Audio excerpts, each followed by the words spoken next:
Prezados irmãos, a paz do Senhor Jesus Cristo seja com todos vocês, os irmãos, as irmãs, enfim, todos que estão nos acompanhando aqui neste momento, que recebam esta paz gloriosa que só Jesus Cristo tem para dar.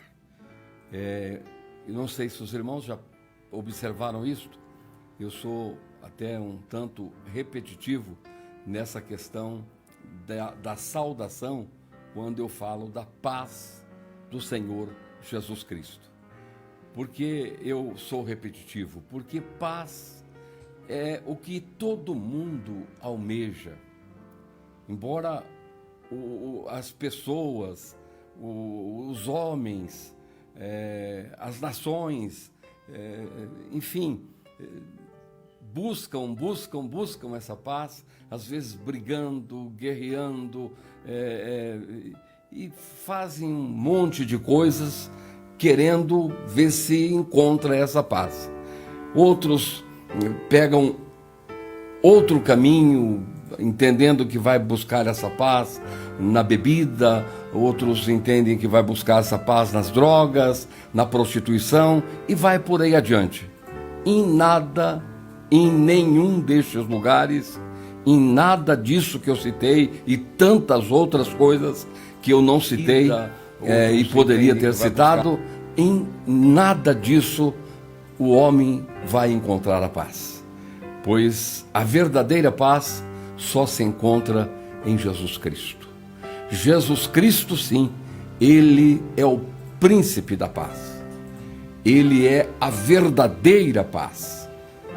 Ele é o dono da paz. E Ele mesmo foi quem disse: a minha paz vos dou, não como o mundo a dá. Portanto, receba todos agora esta paz gloriosa de nosso Senhor e Salvador Jesus Cristo. Queridos, queridas irmãs, é um prazer, uma alegria imensa estarmos juntos novamente para, nestes minutos que se seguem, estarmos conversando um pouco a respeito de Deus, estarmos conversando um pouco a respeito da palavra de Deus, do Deus da palavra.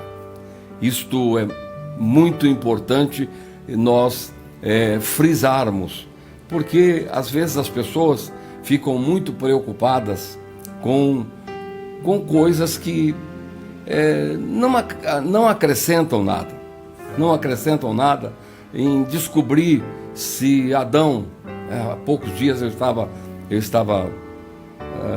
mas eu não ouvi isso só uma vez, eu já ouvi tantas outras vezes, as pessoas querendo fazer uma pesquisa, ver se Adão tinha umbigo ou não tinha umbigo. E isso é coisa que, irmãos, tem um monte de coisa para a gente pesquisar na Bíblia, buscar na Bíblia e se interessar pela... outros dizem: não, quero saber com quem Caim casou. Não, é tudo coisa que não me interessa. Eu, francamente, não me interessa esse negócio de saber com quem Caim casou, se o Adão tinha ou não tinha umbigo. Mas eu citei duas coisas que a gente acostuma ouvir, mas a gente ouve, irmãos, tantas e tantas outras coisas que não acrescenta nada, nem põe ninguém no céu e nem tira ninguém do céu. Então esse tipo de coisa, eu acho que também não há necessidade de ficarmos tão preocupados em querermos saber. Agora, falar do Evangelho, falar de Jesus, falar do perdão, ou seja, falar do arrependimento, falar do perdão dos pecados, falar da vida com Deus, falar da intimidade que o homem deve ter com Deus, da vida de comunhão que o homem, eu falo sempre o homem, que o homem, a mulher, o ser humano deve ter com Deus, essa vida de comunhão. E outra coisa interessante, importante, é buscarmos e e procurarmos saber mais sobre a volta de Jesus. A volta de Jesus, o arrebatamento da igreja. Tudo isso é coisa importante, é coisa muito importante, como eu preciso viver como pastor, como eu preciso de viver como crente, como cristão, para não perder o céu, para não ficar de fora. Tudo isso é coisa importante que nós devemos nos debruçarmos na palavra e pesquisarmos e quando nós fazemos isso, nós mesmos estamos sendo alimentados, nós mesmos estamos sendo fortalecidos na palavra e na comunhão com o Senhor, com o Deus da palavra. E quando nós fazemos isso, sem nenhuma dúvida, nós estamos sendo abençoados por Deus. E eu quero conversar com os irmãos um pouco hoje e falar um pouquinho sobre a simplicidade do Evangelho. A simplicidade do Evangelho. Às vezes as pessoas dão tanta volta e fazem muitas coisas para chegar a conclusão de alguma coisa, mas o Evangelho é simples. O rico entende, o culto entende, o inculto entende. Olha, a forma que Jesus trabalhou, que os discípulos trabalharam, foi de uma forma simples. Todo mundo entendia. O culto, o inculto, o pobre, o rico, enfim, todos entendiam. Então, é muito importante que a gente continue pregando este Evangelho, vivendo este Evangelho, anunciando este Evangelho. E eu quero falar um pouco sobre a simplicidade do Evangelho e também a simplicidade do pregador do Evangelho, que pregam o Evangelho genuíno, o Evangelho da cruz. Evangelho, deixa eu repetir, o Evangelho da cruz. Hoje tem, sempre teve um outro Evangelho. Até Paulo falou desse outro Evangelho. Mas o Evangelho de Jesus passa pela cruz. O Evangelho de Jesus passa pela cruz. Esse é o genuíno Evangelho, o Evangelho de Cristo. E eu separei um texto. Eu estava meditando hoje de manhã e eu separei um texto que está em Atos dos Apóstolos, no capítulo 9, no versículo 32. Aqui nós encontramos o seguinte: Lucas narra aqui um trabalho de Pedro, uma partezinha do trabalho de Pedro, um homem simples, um homem que pregou na simplicidade e um homem de uma vida com Deus e um homem de uma vida frutífera. Quem vive uma vida no Senhor, tanto o cristão, o crente, ou o obreiro, ou o cooperador, ou o pastor, ele tem uma vida frutífera. Ele tem uma vida que automaticamente produz muitos frutos. E aqui eu quero deixar esse texto para os irmãos. Atos dos Apóstolos 9, 32. Passando Pedro por toda parte. Veja bem, essa é uma das coisas que eu quero frisar, mas não posso demandar tempo em cada ponto que eu vou observar aqui. Passando Pedro por toda parte, desceu também aos santos que habitavam em Lida. Lida era um povoado perto de Jope. Passando Pedro por toda parte. Então você percebe que Pedro era um homem simples, e você percebe aqui nessa fala que era um homem trabalhador.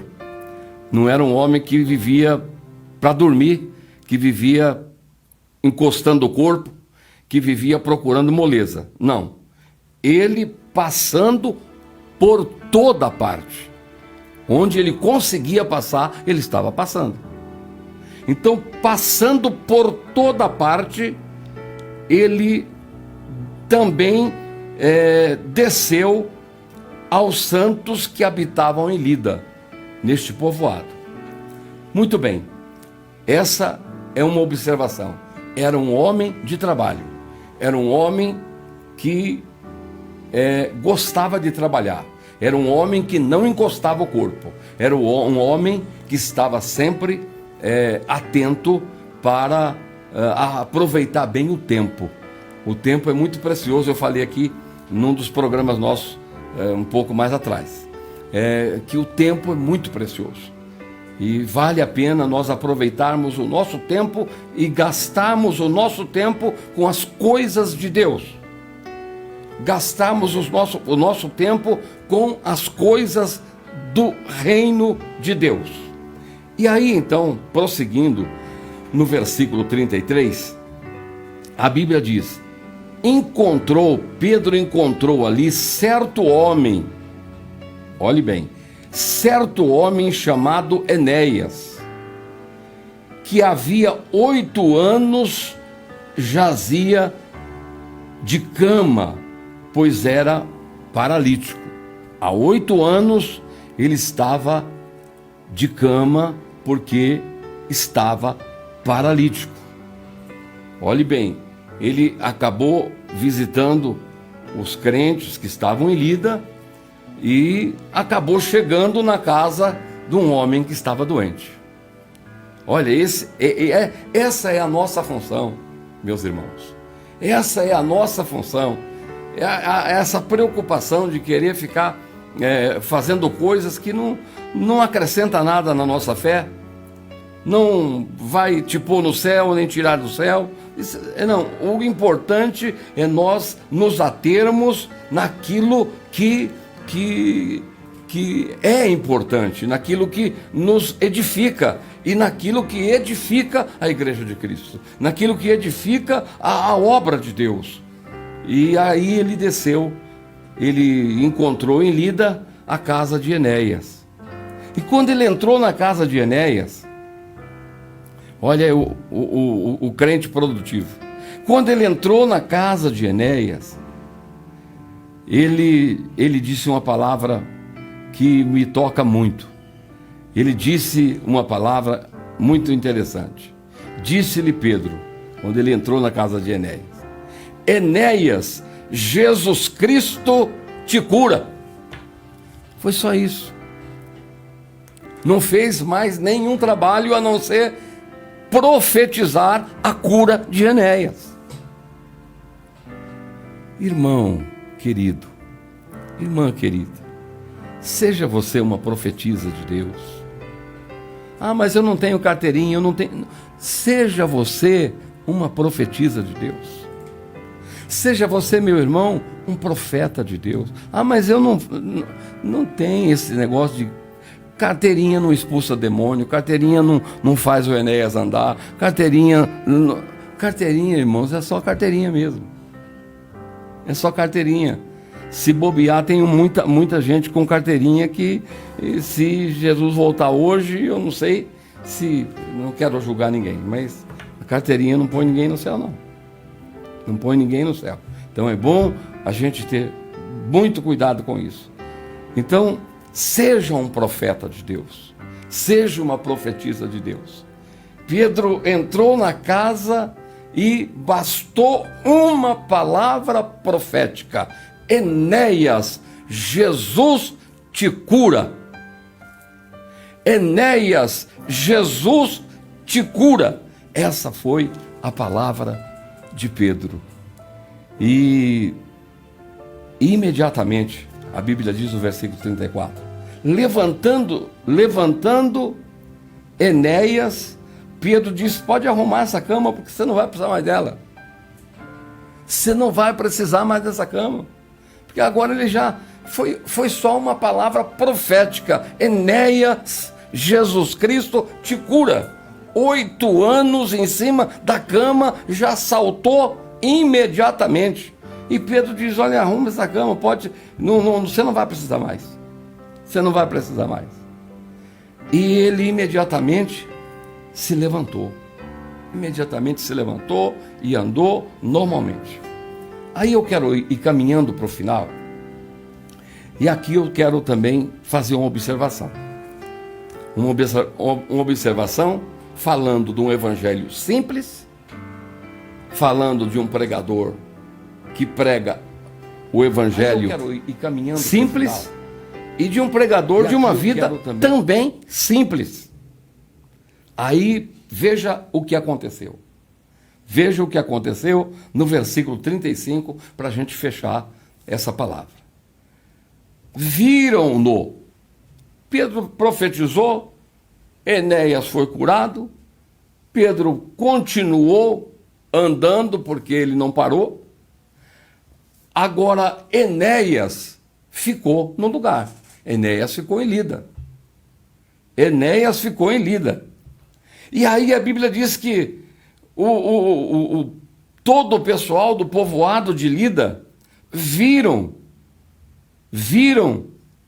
e aconteceu uma coisa interessante. Todos os habitantes, olhe bem, todos os habitantes de Lida e do entorno de Lida, os quais se converteram ao Senhor. Olha que vida produtiva. Pedro passou, profetizou, Enéas foi curado, e Enéas, se ele tinha o dom da palavra, ou se ele não tinha o dom da palavra, ele não precisava sequer nem de abrir a boca.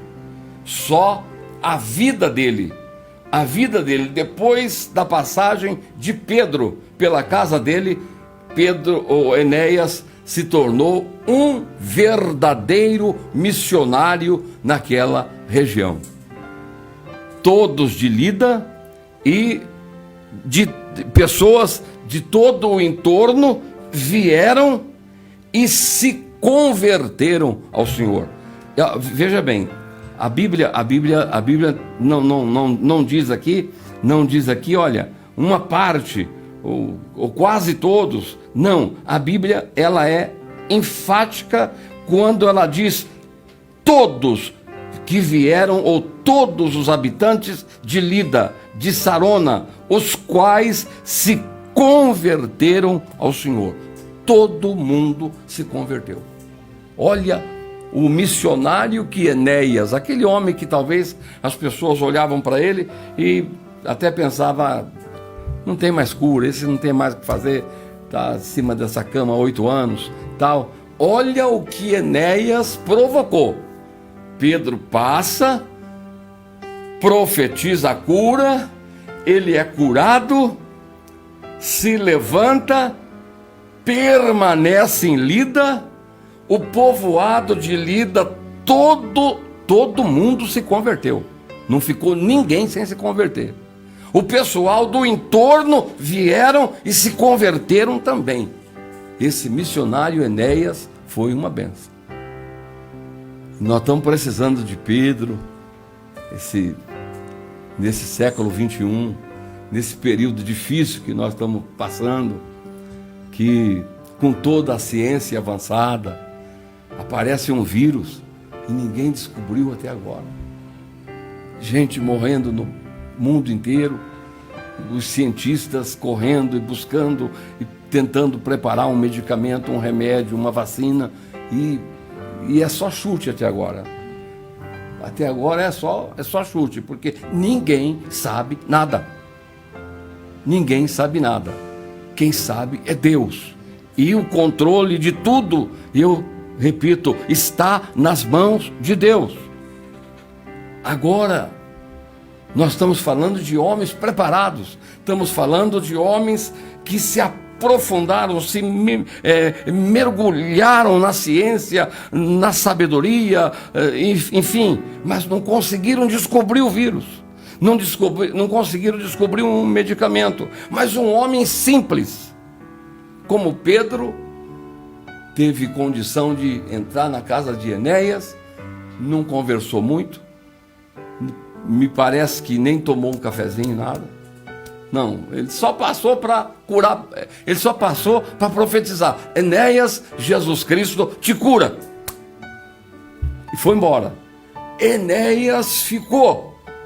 E Enéas virou um missionário, ou foi transformado num grande missionário, que todo o povoado de Lida e o entorno vieram e se converteram a Jesus Cristo. Meus amigos, minhas irmãs, pastores, obreiros, é isso que conta. É com isso que nós temos que nos preocupar. É com essas coisas que nós temos que nos preocupar. Como está a minha vida? Como que eu estou diante de Deus? Como que eu estou? Como está o meu testemunho? Como está o meu testemunho quando eu falo? Como está o meu testemunho quando eu negocio? Como está o meu testemunho quando eu entro num lugar e saio do lugar? Tudo isso conta muito. Pedro passou, profetizou, Enéas ficou curado e Enéas foi transformado por Deus no missionário que converteu todo o povoado, e todo o entorno do povoado de Lida se converteu a Jesus. É disso que nós precisamos. A igreja precisa ser esse Enéas aqui na terra, esse Pedro aqui na terra. E esse é o evangelho de Jesus. Esse é o evangelho que passa pela cruz. Meus irmãos, minhas irmãs, Deus abençoe todos vocês. Que Deus nos dê a graça para vivermos como Pedro viveu, para termos uma vida produtiva, para vivermos como Enéas viveu, para vivermos como Jesus nos ensinou. Eu não estou sendo, quando eu digo, olha, a simplicidade do evangelho, a simplicidade de Pedro, eu não estou dizendo que não se deve mergulhar na ciência e nos estudos e na pesquisa. Não. Devemos continuar fazendo tudo isso sem nos esquecer do principal, que é o evangelho simples de Jesus. Sem nos esquecermos do principal, tá? Eu quero orar com você um instante. Quero ter uma palavra de oração e nós vamos caminhando para fechar o nosso tempo aqui.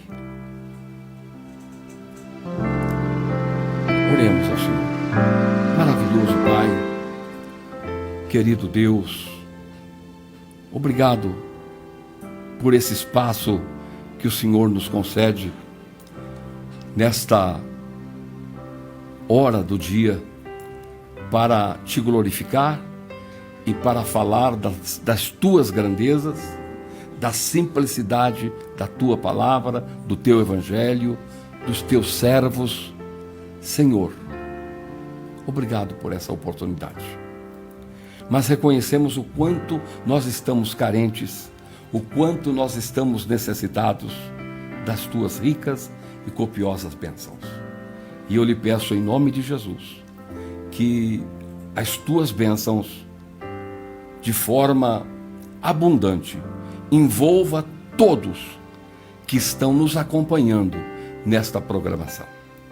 Amado Deus, em nome do Senhor Jesus, envolva o adulto, o jovem e a criança com as tuas ricas e copiosas bênçãos. E a palavra para aqueles que estão enfermos. Se eu pudesse citar o nome de cada um, eu citaria. Mas como não dá para citar o nome de cada um, eu digo nesta oração: Jesus Cristo te cura. Jesus Cristo te cura. Toma posse desta palavra que é profética. Jesus Cristo te cura. Seja abençoado pela palavra de Deus e a cura da palavra na tua vida. Amado Deus, abençoa o nosso Brasil, abençoa todas as nações do mundo e toda a situação que estamos vivendo nesses últimos tempos. Meu Deus, que tem abalado o mundo, que tem feito perecer, morrer muita gente. Meu Deus, os homens não têm conseguido fazer parar, mas Tu és o Deus que conhece todas as coisas, e se Tu queres, Tu podes fazer algo. E nesta hora, Senhor, eu lhe peço em nome de Jesus, estenda as Tuas mãos sobre todas as nações do mundo, e eu lhe peço isso embasado na Tua grandiosa misericórdia, na Tua graça. Abençoa este planeta Terra, e todos sejam abençoados em nome de Jesus. Amém e graças a Deus. Graças a Deus. Irmãos queridos, estamos caminhando para o final. E eu quero agradecer todos que escreveram, deixaram um recadinho aqui. Todos. Aí são muita gente, são muitas pessoas, e nós não temos condição de estar lendo um e depois não ler o outro. Aí não, então nós não só vamos ficar para nós. E muito obrigado pelo carinho da tua participação, pelo tempo que você nos acompanhou aqui. Muito obrigado. Quero agradecer o pastor Carlos, que esteve aqui me ajudando, o Enzo, que esteve aqui me ajudando, e o pastor Luiz Ander, que está aqui me ajudando, e ele tem uma palavra da nossa editora OBPC. E quando a gente fala da OBPC, editora, a gente pensa também em estar abençoando a vida dos irmãos. Pastor Luiz Ander, paz do Senhor. Meu presidente, bom dia, paz do Senhor, a paz do Senhor a todos.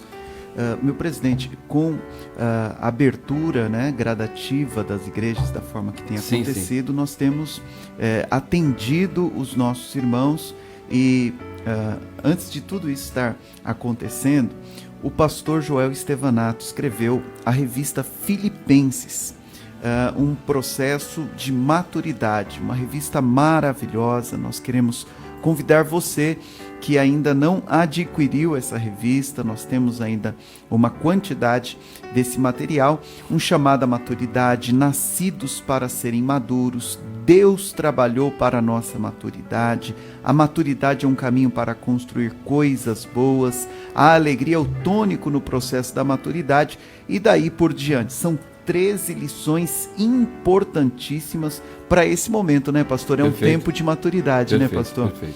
E, fora isso, nós temos no nosso site, editorobpc.com.br,